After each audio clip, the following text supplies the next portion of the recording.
एक बार की बात है, एक बहुत बड़ी आर्ट गैलरी ने कॉन्टेस्ट डिक्लेयर किया। उसमें उन्होंने अनाउंस किया कि जो भी पेंटर पीस को डिपिक्ट करने वाली वर्ल्ड की सबसे अच्छी पेंटिंग बनाएगा उसको $10 मिलियन का इनाम मिलेगा। यह बात पूरी दुनिया में फैल गई और पूरी दुनिया से हजारों पेंटर्स ने अपनी अपनी पेंटिंग भेजी उस कॉन्टेस्ट में पार्टिसिपेट करने के लिए। उन हजारों पेंटिंग्स में से जो इस कॉन्टेस्ट के जजेस थे उन्होंने फाइनली 100 पेंटिंग्स को शॉर्टलिस्ट किया और उन 100 पेंटिंग्स की एक एग्जीबिशन लगाई। उस एग्जीबिशन में इन सारे पेंटर्स को तो इनवाइट किया ही किया, साथ ही साथ मीडिया वाले भी बैठे हुए थे और मीडिया वालों के साथ हजारों लोगों की भीड़ भी जमा थी। क्योंकि प्राइज अमाउंट इतना बड़ा था तो सबका इंटरेस्ट था ये जानने में कि कौन जीतेगा, कि वो पेंटिंग कैसी होगी और कौन वो पेंटर होगा जिसको इतना बड़ा अमाउंट मिलेगा। फाइनली वो दिन आ ही गया। वहां पर सारी ही पेंटिंग्स देखने लायक थी और एक से बढ़कर एक थी। उसमें से कुछ पेंटिंग्स थी जहां पर सबसे ज्यादा भीड़ थी। जैसे एक पेंटिंग थी जहां पर एक बिल्कुल साफ पानी की नदी बह रही थी, जिसके पीछे कुछ पहाड़ थे, उसके ऊपर बर्फ जमी हुई थी और पीछे से सनराइज हो रहा था।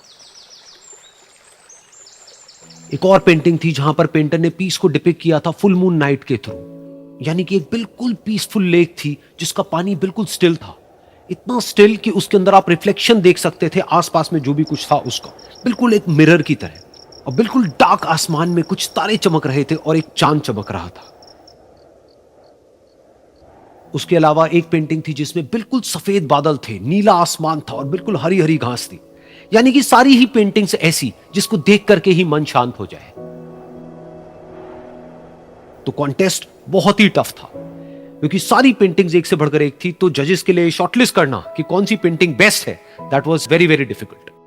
लेकिन वो मोमेंट आ ही गया जब जजेस ने अपना माइंड मेकअप कर लिया और एक पेंटिंग को इन सारी पेंटिंग्स में से सिलेक्ट कर लिया और उस पेंटिंग को एक बड़े से कर्टेन के पीछे रख दिया। सामने वो सारे पेंटर्स बैठे हुए थे, मीडिया वाले थे और हजारों लोगों की भीड़ थी। सबकी क्यूरियोसिटी बढ़ती चली जा रही थी क्योंकि अमाउंट बहुत बड़ा था। लेकिन जैसे ही वो पर्दा हटा और सामने से सबने उस पेंटिंग को देखा तो सब हैरान रह गए। सब एक दूसरे की शक्ल देखने लगे। किसी को कुछ समझ नहीं आ रहा था कि एक्चुअल में हो क्या रहा है, क्योंकि वो पेंटिंग जो वहां पर दिख रही थी वो दूर दूर तक शांति को डिपिक्ट नहीं कर रही थी। तो सबको लगा कि शायद उस आर्ट गैलरी से कोई गलती हुई है या जजेस से कोई गलती हुई है और किसी गलत पेंटिंग को वहां पे रख दिया है। तो कुछ पेंटर्स एक साथ गए, जाकर के उस आर्ट गैलरी के ओनर से मिले और जाकर के उससे पूछा कि क्या ये कोई गलती है, गलती से कहीं कोई गलत पेंटिंग तो आपने वहां पे नहीं रख दी है। तो आर्ट गैलरी वाला थोड़ा सा मुस्कुराया और बोला, नहीं ये पेंटिंग बिल्कुल ठीक है, जजेस ने इसी पेंटिंग को सिलेक्ट किया है और यही पेंटिंग आज की विनर है। सारे पेंटर्स ये जवाब सुन करके गुस्से से भर गए और सबने मिल करके रिवोल्ट कर दिया। और ये देख करके सारे मीडिया वाले अपनी अपनी जगह से खड़े हुए और भागते हुए गए उस आर्ट गैलरी के ओनर के पास में और अपने अपने माइक्स उनके मुंह के आगे कर दिए। तो अगेन वो आर्ट गैलरी का जो ओनर था वो हल्का सा मुस्कुराया और उसने कहा कि मुझे कुछ बोलने से पहले एक बार इस पेंटिंग को आप लोग ध्यान से देखिए, थोड़ा पास से देखिए, शायद आपको कुछ ऐसा नजर आए जो दूर से नजर नहीं आ रहा है। क्योंकि आप सबने एक चीज तो देख ली कि इस पेंटिंग में आंधी है, तूफान है, चारों तरफ सब कुछ तहस नहस हो रहा है, आसमान में बिजली कड़क रही है, काले बादल हैं, ये सब तो आपने देख लिया। लेकिन एक चीज नहीं देखी कि इस पेंटिंग में एक घर भी है। उस घर में एक छोटी सी खिड़की है जहां पर एक आदमी खड़ा हुआ है। ध्यान से जाकर के देखिए, वो जो आदमी खड़ा हुआ है और बाहर देख रहा है उस घर से, उसके चेहरे पर कोई डर नहीं है बल्कि एक हल्की सी मुस्कान है, एक ठहराव है, एक सुकून है। और यही है शांति का असली मतलब।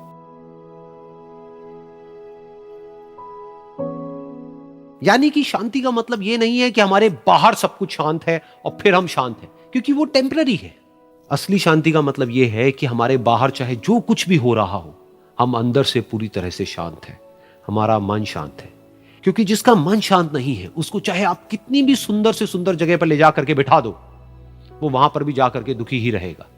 लेकिन दूसरी तरफ से जिसका मन शांत है, उसके बाहर चाहे कुछ भी हो रहा हो, चाहे मौसम कैसा भी हो, चाहे उसके आसपास में सब कुछ तहस नहस हो रहा हो, तूफान हो, लेकिन वो अंदर से बिल्कुल शांत रहेगा।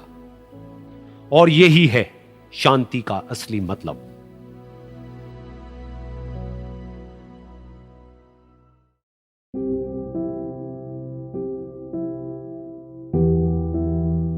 एक बार की बात है, एक छोटे से गांव में एक आदमी रहता था। उसके घर के पास में एक पहाड़ था जहां पर वो रोज सुबह जाता, उस पहाड़ पर थोड़ी देर के लिए वो बैठता, फिर वापस आ जाता। तो रोज की तरह वो सुबह सुबह जा रहा था।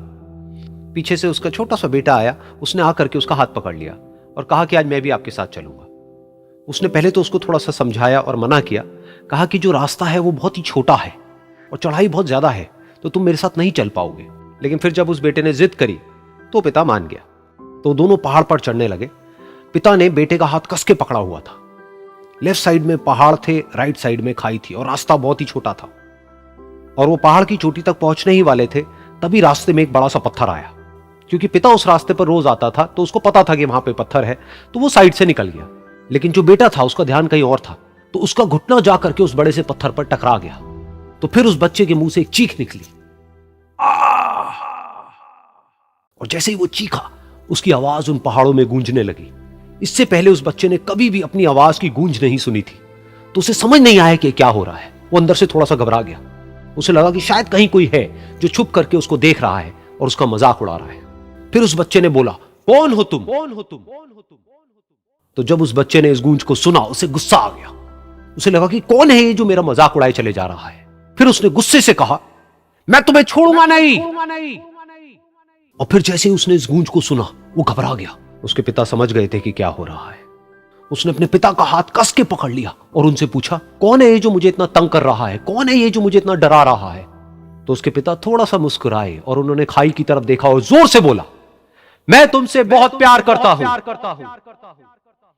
ये सुनकर वो बच्चा हैरान हो गया। उसे समझ नहीं आया कि हो क्या रहा है, कि वही इंसान जो उसका मजाक उड़ा रहा है और उसको तंग कर रहा है, वो उसके पिता को बोल रहा है कि मैं तुमसे बहुत प्यार करता हूं। तो उसके पिता ने अपने बेटे को देखा और वो समझ गए कि उसके मन में क्या चल रहा है। और फिर दोबारा उन्होंने बोला, तुम बहुत अच्छे हो। और ये सुनकर उनका बेटा भी थोड़ा सा मुस्कुराया और पूछा अपने पिता से कि ये क्या हो रहा है। और फिर उसके पिता ने अपने बेटे को समझाया, ये जो आवाज तुम सुन रहे हो ना, ये किसी और की नहीं है, ये तुम्हारी ही आवाज है जो कि पहाड़ों में गूंज रही है और तुम्हें अपनी ही आवाज सुनाई दे रही है। जैसा तुम बोलते हो ठीक वैसा ही तुम्हें सुनाई देता है। अगर तुम गुस्से से कुछ कहोगे तो पलट करके जो आवाज आएगी उसमें भी गुस्सा होगा, लेकिन अगर तुम कुछ अच्छा कहोगे तो वो आवाज भी अच्छी होगी। बिल्कुल इसी तरह से हमारी जिंदगी में भी होता है। जैसा तुम अपने मन में इस जिंदगी के बारे में सोचते हो, ये जिंदगी तुम्हारे लिए बिल्कुल वैसी ही हो जाती है। अगर तुम मन ही मन अपने आप को ये बोलते रहोगे कि मेरी जिंदगी तो बहुत ही बुरी है, तो तुम्हारी जिंदगी सच में बुरी हो जाएगी। और अगर तुम अपनी जिंदगी से प्यार करोगे तो तुम्हारी जिंदगी भी तुमसे प्यार करेगी।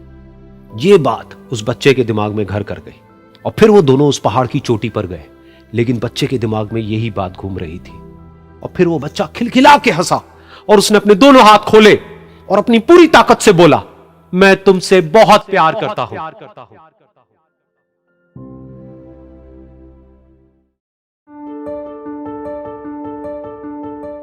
एक बार की बात है, एक बहुत बड़ा नेता एक साधु के छोटे से आश्रम में गया, क्योंकि उसने बहुत सुना था उस साधु के बारे में और उसके मन में आया कि मैं एक बार जाकर के देखता हूं कि लोग इतनी तारीफ क्यों करते हैं उसकी। तो जब वो उस आश्रम में गया तो वहां पर एक छोटा सा कमरा था जहां पर एक कालीन बिछा हुआ था। वहां पर कुछ लोग बैठे हुए थे नीचे और साधु जी सामने बैठे हुए थे। कुछ सवाल जवाब चल रहा था। तो जैसे ही वो अंदर गया, वो अकेला नहीं था, उसके साथ में 4 बॉडीगार्ड्स भी थे। और उसको ये आदत थी कि जहां पर भी वो जाता था लोग अपनी जगह से खड़े हो जाते थे, उसकी तरफ देखते थे, हाथ जोड़ते थे, अपना सर झुकाते थे। लेकिन यहां पर ऐसा कुछ भी नहीं हुआ। साधु ने उसकी तरफ देखा तक नहीं, क्योंकि वो साधु किसी के सवाल का जवाब दे रहे थे। लेकिन नेता को इस बात पे गुस्सा आ गया। नेता को लगा कि ये मेरी बेइज्जती है। तो उस नेता ने साधु की बात को बीच में ही काटते हुए थोड़ा गुस्से से कहा, मैं आपसे कुछ कहना चाहता हूं। साधु ने उसकी तरफ देखा और बोले, आप थोड़ी देर रुकिए, पहले मैं इनके सवाल का जवाब दे लूं, उसके बाद में मैं आपसे बात करूंगा। तब तक अगर आप चाहें तो आप बैठ सकते हैं। बस साधु का इतना कहने की देर थी। नेता का चेहरा गुस्से से लाल हो गया और फिर उसने अपना सारा गुस्सा उस साधु के ऊपर निकाल दिया। अभी तक वो नेता बहुत ही तमीज से बात कर रहा था, यानी कि आप कह करके बात कर रहा था। अब वो तू तड़ाक पे उतर आया। नेता ने उस साधु को कहा, तुझे पता भी है मैं कौन हूं और तू किससे बात कर रहा है? साधु ने उसकी तरफ देखा और कहा, मुझे इससे कोई फर्क नहीं पड़ता कि आप कौन हैं, लेकिन आप जो कोई भी हैं, अगर आप चाहते हैं कि मैं आपके सवाल का जवाब दूं या आपसे बात करूं तो आपको कुछ देर रुकना होगा। और साधु के ये कहते ही नेता गुस्से से पागल हो गया और वहीं सबके सामने चीखने चिल्लाने लग गया, अब मैं तुझे तेरी असली औकात दिखाऊंगा। तूने मुझसे पंगा लेकर के ठीक नहीं किया है। तुझे पता भी है मैं तेरे बारे में क्या सोचता हूं। साधु ने फिर से उसकी तरफ देखा और बड़े ही प्रेम से कहा कि मुझे इससे कोई फर्क नहीं पड़ता है कि आप मेरे बारे में क्या सोचते हैं। आप जो चाहे वो मेरे बारे में सोच सकते हैं। फिर उस नेता ने बोला कि तू चाहे सुनना चाहता है या नहीं, लेकिन मैं तुझे बताऊंगा यही सबके सामने कि मैं तेरे बारे में क्या सोचता हूं। तू एक बहुत ही घटिया इंसान है। तू कोई साधु नहीं है, तू एक ढोंगी है, पाखंडी है, और यहां पर जितने भी लोग बैठे हैं उन सबको बेवकूफ बना रहा है।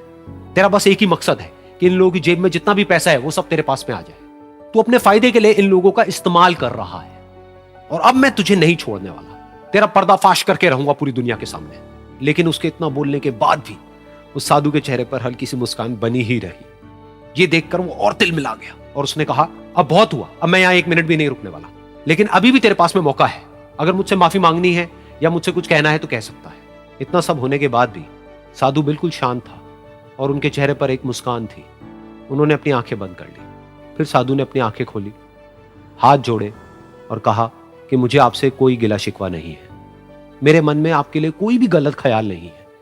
जो भी आपने मेरे बारे में कहा वो आपकी अपनी सोच थी, तो मुझे आप में कोई भी बुराई नजर नहीं आती है। मुझे आप एक बहुत ही भले इंसान लगते हैं। और साधु के इतना कहते ही नेताजी का दिमाग 7वें आसमान पर पहुंच गया। उनके चेहरे पर एक अजीब सी खुशी थी, क्योंकि उस साधु ने वो ही कहा जो बाकी सब लोग उस नेता को कहते हैं। और वो खुशी खुशी उस आश्रम से अपने घर की तरफ चला गया और जा करके अपने पिताजी के साथ में बैठ गया। उसके पिताजी की आंखें बंद थी और वो ध्यान में थे। पूरी जिंदगी उन्होंने सिर्फ लोगों की सेवा करी और बदले में कुछ भी एक्सपेक्ट नहीं किया। तो थोड़ी देर बाद जब उन्होंने अपनी आंखें खोली और देखा अपने बेटे को अपने साथ बैठे हुए, तो उनके बेटे के चेहरे पर आज एक अजीब सी खुशी थी जो आज से पहले उन्होंने कभी नहीं देखी थी। फिर उसने एक एक करके सब कुछ बताया कि आज क्या हुआ, किस तरह से वो आश्रम गया, वहां पर क्या हुआ, उसने क्या कहा, उन्होंने क्या कहा।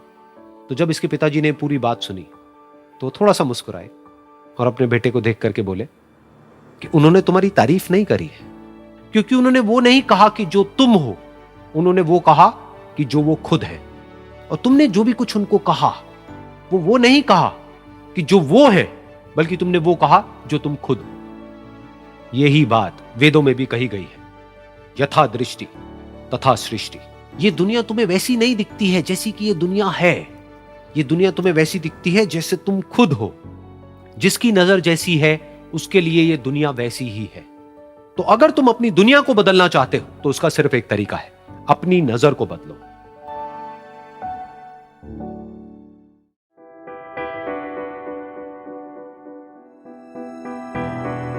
ये कहानी है एक छोटी सी बच्ची की जिसको बहुत गुस्सा आता था, बात बात पे गुस्सा आता था। और जब उसको गुस्सा आता था तो वो ये नहीं देखती थी कि उसके सामने कौन है, और जो उसके मन में आता था वो सब बोल देती थी। कई कई बार तो वो कुछ चीजें उठाती और जमीन पे फेंकती और तोड़ देती। तो उसके माँ बाप बहुत परेशान हो गए, उनको समझ नहीं आ रहा था कि वो क्या करें। उन्होंने बहुत कोशिश करी उस बच्ची को समझाने की अलग अलग तरीके से, लेकिन वो बच्ची समझ ही नहीं रही थी। फिर एक दिन उसकी माँ ने उसकी ट्यूशन टीचर से बात करी, क्योंकि ट्यूशन टीचर ही एक ऐसी थी जिसकी कि वो बात सुनती थी। तो उसकी टीचर ने उसकी माँ की सारी बातों को सुना और उनको बोला कि आप चिंता मत करो, आने वाले कुछ दिनों के अंदर अंदर ही इस बच्ची का गुस्सा पूरी तरीके से खत्म हो जाएगा। उसकी माँ को समझ नहीं आया, लेकिन फिर भी उन्होंने कहा कि कोशिश करने में क्या जाता है। फिर उस दिन रोज की तरह जब वो टीचर आई और वो क्लास शुरू होने वाली थी, तो उसकी टीचर ने उस बच्ची से कहा कि आज हम पढ़ाई नहीं करेंगे, आज हम एक गेम खेलेंगे। तो बच्ची ये सुन करके बहुत खुश हो गई। फिर टीचर उस बच्ची के साथ में उस घर के पीछे एक दीवार के पास में जाकर के खड़ी हो गई, और उस टीचर ने उस बच्ची को कहा कि गेम ये है कि अब जब भी तुम्हें गुस्सा आए तुम्हें कील लेनी है और यहां पर आकर के इस दीवार में गाड़ देनी है, थोड़ी सी, जितनी हो सके। फिर उस बच्ची ने टीचर से पूछा लेकिन इससे क्या होगा? तो टीचर ने कहा कि जब ये गेम खत्म हो जाएगी तो तुम्हें एंड में एक प्राइज मिलेगा। फिर उस बच्ची ने बिल्कुल वैसा ही किया जैसे कि उस टीचर ने कहा था, यानी कि अब उसको जब भी गुस्सा आता तो वो जाती और जा करके एक कील उस दीवार में गाड़ देती। तो जैसा कि उस लड़की को बहुत गुस्सा आता था, तो पहले ही दिन वहां पर 10 से ज्यादा कीलें गड़ गई। लेकिन उन कीलों को गाड़ने के लिए उसको बार बार पीछे जाना पड़ता और जा करके उस कील को गाड़ना पड़ता। तो उसके दिमाग में आया कि जितनी मेहनत मैं लगाती हूं उस कील को गाड़ने में, उससे कम मेहनत में मैं अपने गुस्से को कंट्रोल कर सकती हूं। अगले दिन 8 कीलें गड़ी, उसके अगले दिन 6, फिर 4, फिर 3, फिर 2, फिर 1। फिर एक ऐसा भी दिन आया जब एक भी बार उसको गुस्सा नहीं आया और एक भी कील उस दीवार में नहीं गड़ी, और वो बच्ची बहुत खुश हो गई। खुशी खुशी वो अपनी टीचर के पास में गई और जाकर के उनको बताया कि देखो मैम, आज मैंने एक भी कील उस दीवार में नहीं गाड़ी है क्योंकि मेरे को एक बार भी गुस्सा नहीं आया है। तो मैम ने उसको थोड़ी सी शाबाशी दी और मैम उसके साथ में उस दीवार के सामने जाकर के खड़ी हो गई। अब मैम ने उस बच्ची को कहा कि गेम अभी खत्म नहीं हुई है, अब तुम्हें क्या करना है कि जिस भी दिन तुमको बिल्कुल भी गुस्सा नहीं आता है उस दिन के एंड में तुम एक कील को इस दीवार से निकाल दोगी। तो बच्ची ने वैसा ही किया, लेकिन क्योंकि कीलें बहुत ज्यादा थी तो 1 महीने से भी ज्यादा टाइम लग गया उन सारी कीलों को बाहर निकलने में। लेकिन एक दिन ऐसा भी आया जब सारी कीलें उस दीवार से बाहर निकल गई। फिर वो बच्ची बहुत ही खुश होकर के अपनी टीचर के पास में गई और जाकर के बोला कि अब उस दीवार में एक भी कील नहीं है। तो उसकी टीचर उस बच्ची के साथ में उस दीवार के सामने जाकर के खड़ी हुई। उसने देखा कि एक भी कील नहीं है दीवार में। फिर उसको उसकी एक फेवरेट चॉकलेट गिफ्ट करी और बोला कि तुम इस प्राइज को जीत गई हो। बच्ची बहुत ही खुश हो गई। फिर टीचर ने उस बच्ची से पूछा कि क्या तुमको इस दीवार में कुछ नजर आ रहा है? तो बच्ची ने कहा, नहीं मैम, इसमें तो कुछ भी नहीं है, सारी कीलें निकल चुकी हैं। तो उस टीचर ने कहा, एक बार ध्यान से देखो, शायद कुछ नजर आए। तो उस बच्ची ने दोबारा देखा और कहा, वो जो कीलें मैंने गाड़ी थी उसके कुछ निशान मुझे नजर आ रहे हैं दीवार में। जब बच्ची ने ये देख लिया, फिर उसकी मैम ने उस बच्ची को कहा, जैसे तुमने इस दीवार में कील गाड़ी और अब तुम उस कील को तो निकाल सकती हो लेकिन उसके निशान को नहीं मिटा सकती, ठीक इसी तरह से होता है जब तुम गुस्सा करती हो। जब तुम गुस्सा करती हो अपने माँ बाप पे या किसी पे भी, तो उनके दिल पर चोट लगती है, उनको दर्द होता है और वहां पर एक निशान रह जाता है। उस निशान को तुम चाह करके भी हटा नहीं सकती, फिर चाहे तुम उनसे जितना मर्जी माफी मांग लो। ये सुनकर बच्ची को अपनी गलती का एहसास हुआ और वो रोने लगी और वो भागती हुई गई और अपनी माँ के पास में जाकर के उनसे गले लग गई और अपनी माँ को बोली कि मम्मा, मैं आज के बाद कभी गुस्सा नहीं करूंगी, मुझे समझ आ गया है मैंने क्या गलती करी। और उस दिन के बाद उस बच्ची ने कभी गुस्सा नहीं किया।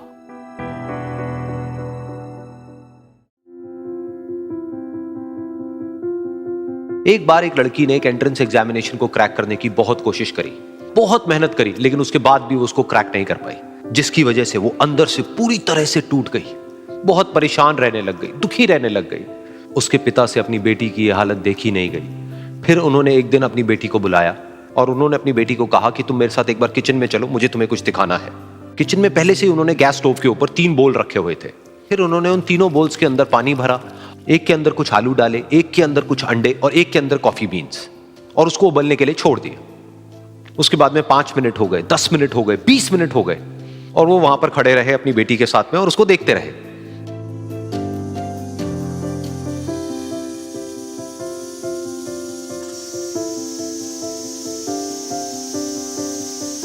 तो बेटी अंदर से थोड़ी सी इरिटेट होने लग गई, कहती है क्या कर रहे हो आप?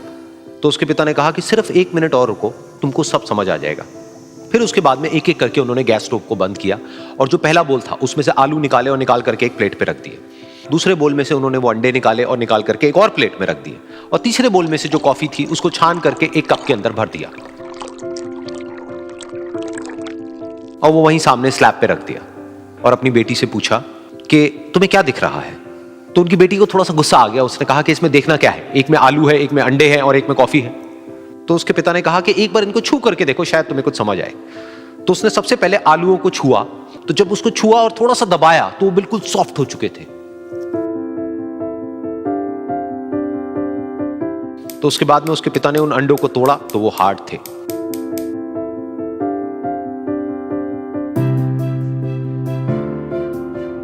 और फिर उसके पिता ने वो कॉफी वाला कप उठाया और अपनी बेटी को कहा कि एक बार इसको सूंघ करके देखो।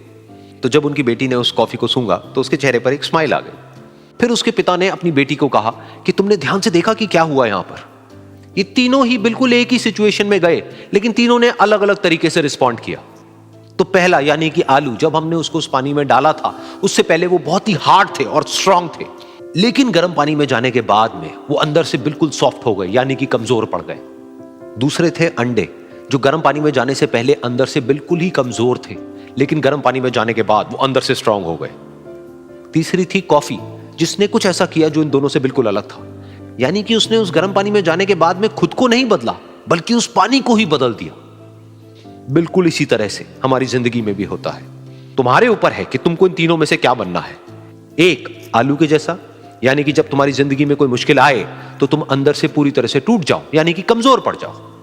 दूसरा, अंडे के जैसा, यानी कि जैसे ही तुम्हारी जिंदगी में कुछ मुश्किलें आए, वो मुश्किलें तुमको अंदर से तोड़े नहीं बल्कि तुम अंदर से और स्ट्रांग हो जाओ। या फिर तीसरा, यानी कि कॉफी के जैसा, मतलब कि जब तुम्हारी जिंदगी में कुछ मुश्किलें आए तो तुम ना सिर्फ उन मुश्किलों का डट करके सामना करो बल्कि अपनी जिंदगी को ही बदल दो।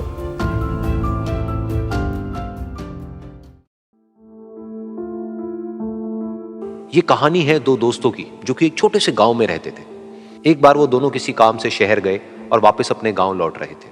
उनके गांव तक पहुंचने के लिए उनको एक घने जंगल से होकर के गुजरना था और जब वो उस जंगल से गुजर रहे थे तो एक दोस्त को प्यास लगी और वो पानी ढूंढने के लिए रास्ता भटक गए।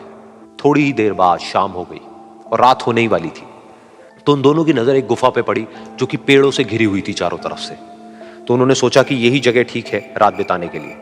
तो दोनों ने कुछ लकड़ियां इकट्ठी करी, उस गुफा के अंदर गए और आग जला करके वहां पे बैठ गए। रात का वक्त था, गुफा के अंदर आग जल रही थी, बाहर बिल्कुल अंधेरा था और कुछ जानवरों की आवाजें आ रही थी। तो उन दोनों में से जो एक दोस्त था वो अंदर ही अंदर डरने लगा, क्योंकि उसने भूत प्रेतों की बहुत कहानियां सुनी थी कि रात के वक्त जंगल में कुछ भयानक आत्माएं भटकती हैं और अगर उनको कोई ऐसा भटका हुआ आदमी मिल जाए तो उसको नहीं छोड़ती।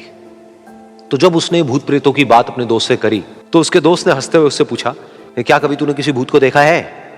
तो उसने कहा, नहीं मैंने तो नहीं देखा, लेकिन मेरे कुछ जान पहचान के लोग हैं जिन्होंने देखा है।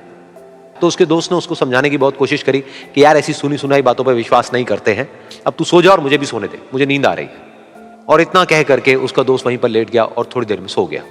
लेकिन वो जो अंदर से डरा हुआ था वो लेट तो गया, लेकिन उसको नींद नहीं आ रही थी। उसको लग रहा था कि शायद यहां पर कहीं कोई है जो छुप करके कहीं से उसको देख रहा है। उस आग की वजह से कुछ परछाइयां बन रही थी वहां पर पत्थरों पर, तो उन परछाइयों को देख करके भी वो डर रहा था।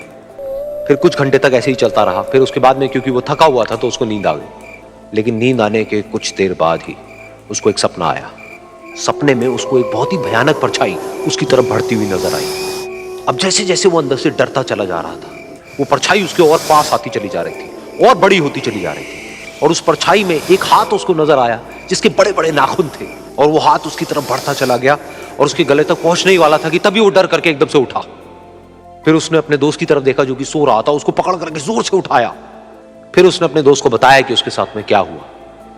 तो उसका दोस्त फिर हंसने लगा। फिर उसके दोस्त ने उसको कहा, अब अगर दोबारा से तुझे वो परछाई दिखे तो तू वही कहियो जो मैं तुझे कह रहा हूं कहने के लिए, फिर देखते हैं वो परछाई तेरा क्या करती है। तुझे अपने अंदर ही अंदर बोलना है, मैं तुझसे नहीं डरता, सामने आ। तो उसके दोस्त ने वैसा ही किया। थोड़ी देर बाद दोबारा से उसको सपने में वही परछाई नजर आई और वो परछाई धीरे धीरे उसकी तरफ बढ़ने लगी।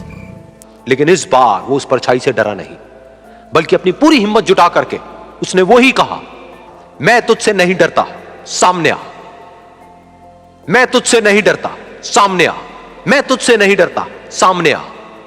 जैसे जैसे वो ये बोलने लगा, वो परछाई छोटी होने लगी और उससे दूर होने लगी। वो बोलता रहा, वो परछाई छोटी होती रही और धीरे धीरे वो परछाई दिखनी बंद हो गई। बिल्कुल ऐसा ही हमारी जिंदगी में भी होता है।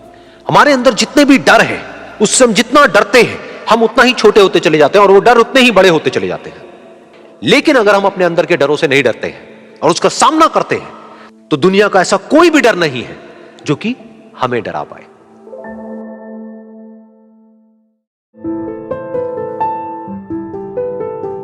एक बार की बात है, कुछ साइंटिस्ट ने मिलकर के एक बहुत ही इंटरेस्टिंग एक्सपेरिमेंट किया। उन्होंने क्या किया कि एक बहुत बड़ा सा पिंजरा लिया, उसके अंदर 5 बंदरों को रख दिया और वहां पर एक सीढ़ी लगा दी। उस सीढ़ी के टॉप पर कुछ केले रख दी। फिर उन साइंटिस्ट ने क्या किया कि जैसे ही कोई भी बंदर उस सीढ़ी पर चढ़ता केलों तक पहुंचने के लिए, तो ऊपर से ठंडे पानी की बारिश करने लग जाते।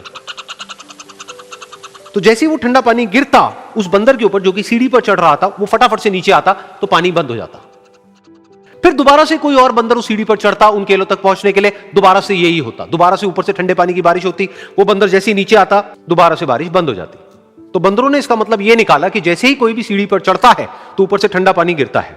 फिर उसके बाद में जैसे ही कोई भी बंदर उस सीढ़ी पर चढ़ने की कोशिश भी करता तो बाकी के बंदर सब इकट्ठे होकर के उसको पकड़ते, उसको मारते, उसको पीटते और उसको नीचे गिरा देते। फिर दोबारा कोई कोशिश करता, दोबारा उसके साथ भी ऐसा ही होता। फिर उन साइंटिस्ट ने क्या किया कि उन 5 बंदरों में से एक बंदर को उस पिंजरे में से निकाला और उसकी जगह एक नए बंदर को उस पिंजरे के अंदर डाल दिया। अब उस बंदर को नहीं पता था कि यहां पर क्या खेल चल रहा है। उसको जैसे ही सीढ़ी के ऊपर वो केले नजर आए, वो फटाफट से उस सीढ़ी के ऊपर चढ़ने लगा। अब की बार साइंटिस्ट ने कोई बारिश नहीं करी, लेकिन फिर भी जो बाकी के बंदर थे उन्होंने इसको पकड़ा, सीढ़ी से नीचे उतारा और मारने पीटने लग गए। इस बंदर को समझ नहीं आया कि मेरे को क्यों मारा जा रहा है, तो उसने दोबारा कोशिश करी। जैसे ही उसने दोबारा कोशिश करी, दोबारा से उन 4 बंदरों ने वही किया। तो अब इस नए बंदर के दिमाग में क्या बैठ गया कि सीढ़ी पर चढ़ना मना है, अगर सीढ़ी पर चढ़ते हैं तो मार पड़ती है। उस सीढ़ी पर चढ़ना क्यों मना है और क्यों मार पड़ती है वो उसको नहीं पता था, बट उसके दिमाग में ये बैठ गया कि इस सीढ़ी पर नहीं चढ़ना है, ना किसी को चढ़ने देना है। फिर दोबारा से उन साइंटिस्ट ने क्या किया कि जो पुराने 4 बंदर थे उसमें से एक बंदर को निकाला और एक नए बंदर को उसी जगह पर डाल दिया। अब इस नए बंदर ने भी वही किया जो इससे पहले वाले ने किया था, यानी कि वो भागता हुआ गया, उस सीढ़ी के ऊपर चढ़ने की कोशिश करी, उन केलों तक पहुंचने की कोशिश करी, बाकी 4 इकट्ठे हो गए और उन्होंने उसको मारा पीटा, सीढ़ी से नीचे गिरा दिया। उसको कुछ समझ नहीं आया, उसने दोबारा कोशिश करी, दोबारा उसके साथ यही हुआ। और अब इस बंदर के दिमाग में भी यही बैठ गया कि सीढ़ी पर चढ़ना मना है और सीढ़ी पर चढ़ने से मार पड़ती है। फिर साइंटिस्ट ने एक एक करके जो पुराने 3 बंदर बचे हुए थे उसमें से भी एक एक करके उन बंदरों को निकाला और उनकी जगह पर 3 नए बंदर आ गए। अब ये 5 बंदर नए थे और किसी को भी ये नहीं पता था कि उस सीढ़ी पर चढ़ना मना क्यों है, लेकिन उन सबके दिमाग में बैठा हुआ था कि सीढ़ी पर चढ़ने से मार पड़ती है। तो कोई भी कोशिश नहीं कर रहा था, जबकि अब कोई ठंडे पानी की बारिश भी नहीं हो रही थी। वो चाहते तो आराम से उस सीढ़ी पर चढ़ते, केले तोड़ते और आपस में बांट करके खा लेते। बिल्कुल ऐसा ही हम लोगों के साथ भी होता है, यानी कि इंसानों के साथ भी होता है। हजारों साल पहले कोई प्रथा बनी होती है, कोई रीति रिवाज होता है जिसके पीछे कोई ना कोई वजह होती है, लेकिन वो वजह खत्म होने के बाद भी वो प्रथा चलती रहती है, वो रीति रिवाज चलते ही रहते हैं। किसी में इतनी हिम्मत नहीं होती है ये पूछने की कि हम क्या कर रहे हैं, क्यों कर रहे हैं। बस सबको ये पता होता है कि ऐसा ही होता है। तो वो एक्सपेरिमेंट जिसके बारे में अभी मैंने आप लोगों को बताया, यानी कि वो बंदरों का एक्सपेरिमेंट, उसमें तो बेचारे बंदर हैं, जानवर हैं, उनको नहीं पता है कि क्वेश्चन कैसे पूछते हैं। लेकिन अगर हम इंसान होने के बावजूद भी क्वेश्चन ना करें तो हमारे में और जानवरों में क्या फर्क है, सोचिए।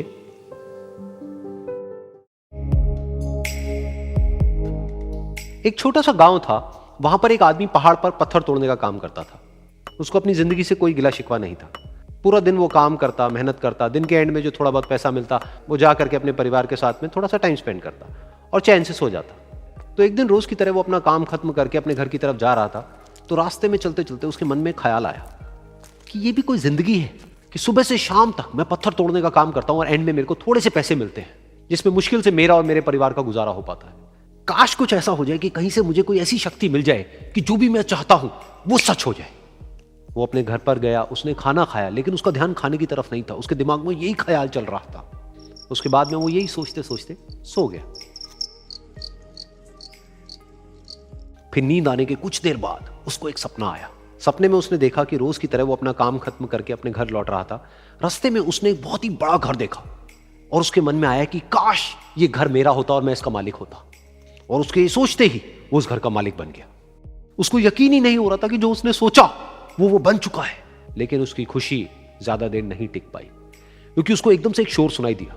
उसने अपने घर के बाहर देखा कि एक बहुत बड़ी रैली निकल रही है, जिसमें बीचों बीच एक पॉलिटिशियन है जो ऐसे ऐसे हाथ हिला रहा है, और वहां पर जितने भी लोग खड़े थे सब उसके नाम के नारे लगा रहे थे, उसके आगे हाथ जोड़ करके खड़े थे, सब उसको देखने के लिए तड़प रहे थे।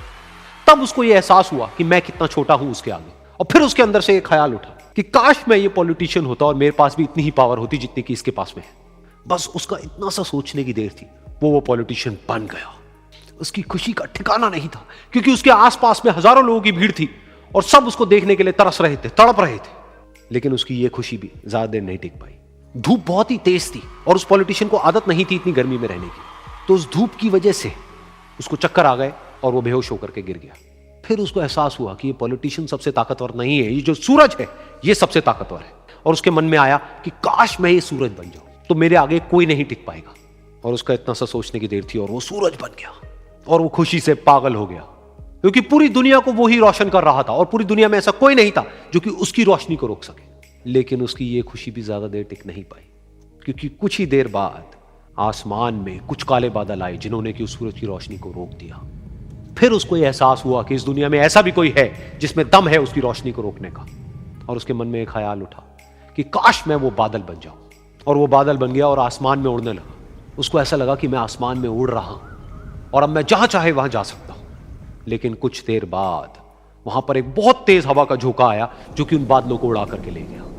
अब फिर उसे ये समझ आया कि ये जो बादल हैं वो सूरज की रोशनी को तो रोक सकते हैं, लेकिन हवा को नहीं रोक सकते। ये हवा उनको बहा करके ले जाती है। फिर उसके मन में आया कि काश मैं ये हवा बन जाऊं, और वो हवा बन गया।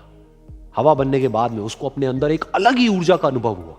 वो चाहे तो आराम से बहता और चाहे तो आंधी बन करके, तूफान बन करके, जिसको भी चाहे उड़ा करके ले जाता। उसको ये विश्वास होने ही लगा था कि इस दुनिया में सबसे ज्यादा शक्तिशाली मैं हूं। लेकिन तभी उसके सामने आया एक पहाड़। उसने अपनी पूरी ताकत लगा दी, लेकिन उस पहाड़ को वो इतना सा भी नहीं हिला पाया। तब उसको यह एहसास हुआ कि इस दुनिया में कोई है जो हवा से भी ज्यादा शक्तिशाली है, जिसमें दम है उस हवा को रोकने का।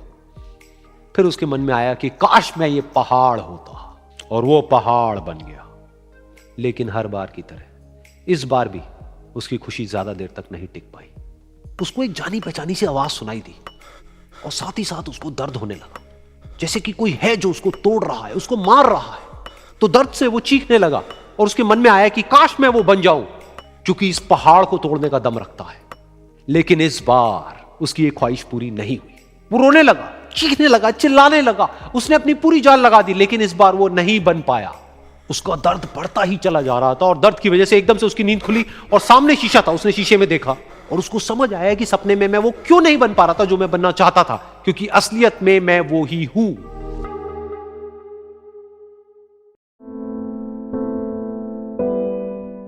ये कहानी है दो दोस्तों की, और उनकी दोस्ती की शुरुआत हुई थी अभी कुछ दिन पहले हॉस्पिटल के कमरे से, जहां पर वो दोनों एडमिट थे। तो दोनों में से जो एक था, उसको अभी कुछ दिन पहले एक पैरालिसिस का अटैक आया था, जिसकी वजह से गर्दन के नीचे की उसकी पूरी बॉडी पैरालाइज हो गई थी और वो अपनी एक उंगली तक नहीं हिला सकता था। और पूरे दिन जो भी नर्स उसके पास में आती, वो उसको एक ही बात कहता कि मुझे कोई ऐसा इंजेक्शन दे दो जिससे कि मैं मर जाऊं, अब मैं और जीना नहीं चाहता, ऐसी जिंदगी का मैं क्या करूंगा। तो उसका जो दोस्त था उस कमरे में, क्योंकि वो चल फिर सकता था, तो रोज सुबह और रोज शाम को उस कमरे में एक खिड़की थी, उसके पास में जाकर के खड़ा हो जाता और अपने दोस्त को बताता कि उस खिड़की के बाहर क्या चल रहा है। बिल्कुल नीला आसमान है, सफेद बादल है, हल्की हल्की हवा चल रही है और कुछ पंछी उड़ रहे हैं। एक बहुत ही सुंदर बीच है जहां पर कुछ बच्चे मिट्टी के घरौंदे बना रहे हैं। कुछ लोग हैं जो वहां पर बैठे हुए बस समुद्र की लहरों को देख रहे हैं। कुछ लोग जॉगिंग कर रहे हैं, कोई एक्सरसाइज कर रहा है, कोई पतंग उड़ा रहा है। वहां पर एक आइसक्रीम की स्टॉल है जहां पर कुछ लोग आकर के आइसक्रीम खा रहे हैं। और सनसेट के टाइम पे जो पानी है वो पूरा गोल्डन हो जाता है और चमकने लगता है। तो शुरू में तो जब उसने वो सब बताना शुरू किया तो उसके दोस्त के ऊपर ज्यादा असर नहीं हुआ, लेकिन धीरे धीरे उसके अंदर जीने की चाह जागने लगी। अब वो सुबह का इंतजार करने लगा कि जल्दी से सुबह हो और मेरा दोस्त मुझे बताए कि आज यहां पर क्या हो रहा है। कुछ दिन तक ऐसे ही चलता रहा। फिर एक दिन जब वो सुबह उठा तो उसने देखा कि सामने वाला बेड खाली है। फिर उसने नर्स को बुलाया और उससे पूछा कि क्या वो डिस्चार्ज हो गया है। तो नर्स ने कहा कि आपको तो उन्होंने बताया होगा, उनके पास कुछ ही दिन बाकी थे और कल रात को ही उनकी डेथ हो गई है। ये सुन करके उसके अंदर की उम्मीद पूरी तरह से टूट गई, क्योंकि सिर्फ उसका दोस्त ही था जिसने उसको बाहर की दुनिया से जोड़ा हुआ था, जिसकी वजह से वो जान पाता था कि बाहर क्या हो रहा है और ये दुनिया कितनी खूबसूरत है। तो कुछ दिन तक तो वो रोता रहा और उसने जीने की चाह छोड़ दी। लेकिन दूसरी ही तरफ से उसके अंदर कहीं ना कहीं एक नई चाह पैदा हुई कि काश मरने से पहले एक बार मैं खुद अपनी आंखों से देखूं इस खिड़की के बाहर कि दुनिया कैसी है। जैसे जैसे उसकी ये चाह बढ़ने लगी, उसको अपने अंदर एक अजीब सी एनर्जी महसूस होने लगी। और फिर एक दिन उसने अपनी पूरी ताकत लगा दी और किसी तरीके से वो बेड से नीचे गिरा और पकड़ पकड़ करके किसी तरह से उस खिड़की तक पहुंचा। फिर उस खिड़की को पकड़ करके वो खड़ा हुआ और खिड़की के बाहर देख लिया। लेकिन खिड़की के बाहर देखते ही वो गुस्से से भर गया। उसने जोर से नर्स को आवाज लगाई और जैसे ही नर्स आई उसने नर्स से पूछा, ये तुमने क्या किया, ये खिड़की के बाहर काली दीवार क्यों खड़ी कर दी। तो नर्स को समझ नहीं आया वो क्या बोल रहा है और वो बोली कि मुझे 5 साल हो गए हैं यहां पर, जब से मैं आई हूं तब से तो ये काली दीवार यहां पर है। तब जाकर के उसको समझ आया कि उसका वो दोस्त उससे झूठ बोल रहा था। और उसने नर्स से पूछा, अगर ये काली दीवार पिछले 5 साल से यहां पर है तो मेरे दोस्त ने मुझसे झूठ क्यों कहा। तो नर्स थोड़ा सा मुस्कुराई और बोली कि मैं ये तो नहीं जानती कि उन्होंने आपसे झूठ क्यों कहा, लेकिन मैं इतना जरूर जानती हूं कि जो भी कुछ उन्होंने आपसे कहा उसी वजह से आप अभी अपने पैरों पर खड़े हैं। तो इस कहानी से हमको यह सीखने को मिलता है कि जो हमारे शब्द हैं, जो हमारे वर्ड्स हैं, जो हम अपने मुंह से बाहर निकालते हैं, उसमें इतनी पावर है जिसकी कोई हद नहीं है। वो किसी आदमी को गिरा भी सकते हैं और उसको उठा भी सकते हैं। तो अब आपके ऊपर है कि आप अपनी इस पावर को यूज करते हो या मिस यूज करते हो।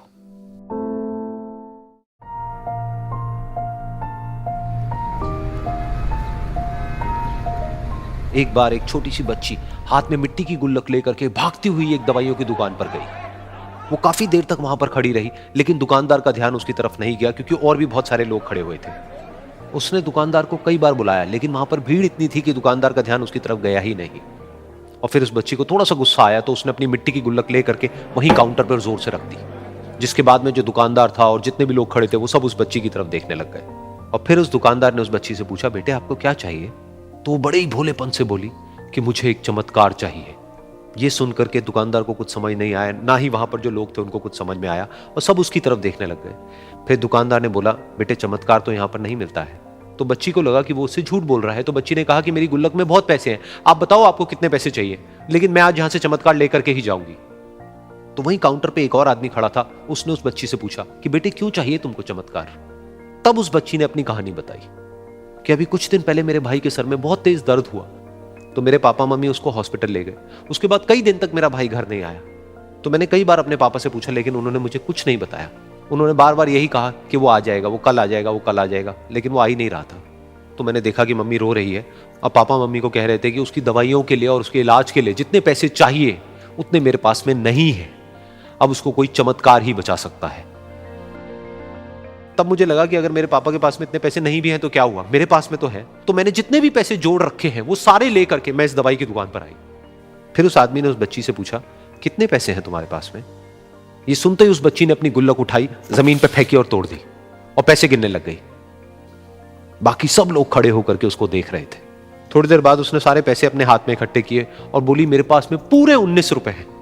वो जो आदमी वहां पर खड़ा था वो थोड़ा सा मुस्कुराया और बोला कि अरे तुम्हारे पास में तो पूरे पैसे हैं, इतने का ही तो आता है चमत्कार। ये सुनकर के वो बच्ची बहुत खुश हो गई और बोली कि चलो मैं आपको अपने पापा से मिलवाती हूं। बाद में पता लगा कि वो आदमी कोई आम आदमी नहीं था, बल्कि एक बहुत बड़ा न्यूरोसर्जन था और उसने सिर्फ 19 रुपए में उसके भाई की सर्जरी करी और कुछ ही दिन बाद वो ठीक होकर के घर वापस आ गया। फिर कुछ दिन बाद वो बच्ची, उसका भाई, उसके पापा, उसकी मम्मी चारों एक साथ बैठे हुए थे और बात कर रहे थे। तो उसकी मम्मी ने उसके पापा से पूछा कि अब तो बता दो ये चमत्कार आपने किया कैसे? तो उन्होंने अपनी बेटी की तरफ देखा और बोले, ये चमत्कार मैंने नहीं, इसने किया है।